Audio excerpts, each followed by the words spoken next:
Hace tanto frío que hasta los dedos se me llegan y apenas puedo moverlos. ¿Quién eres tú?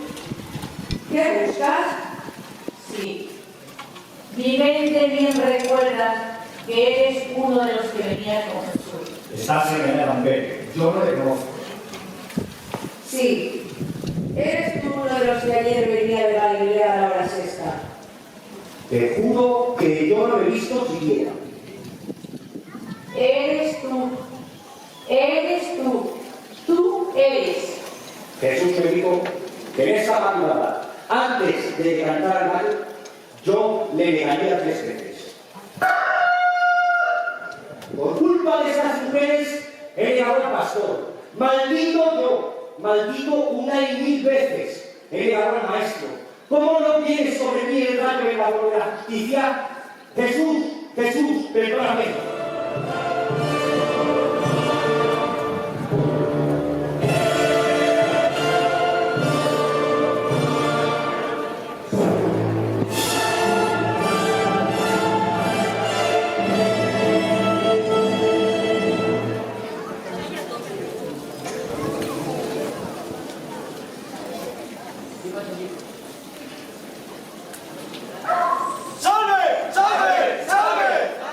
Llevaron a Jesús de casa de Caifás al pretorio.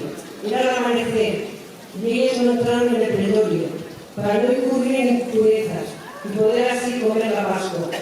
Salió Pilato afuera, donde estaban ellos, y dijo: ¿A qué se debe esta multitud? ¿Por qué me habéis traído a este hombre? Si este hombre no fuese un malhechor, no se lo entregaría. Tomadlo vosotros y juzgadlo según vuestra ley. No estamos autorizados para dar muerte a nadie. y así se cumplió lo que había dicho Jesús, indicando de qué muerte iba a morir.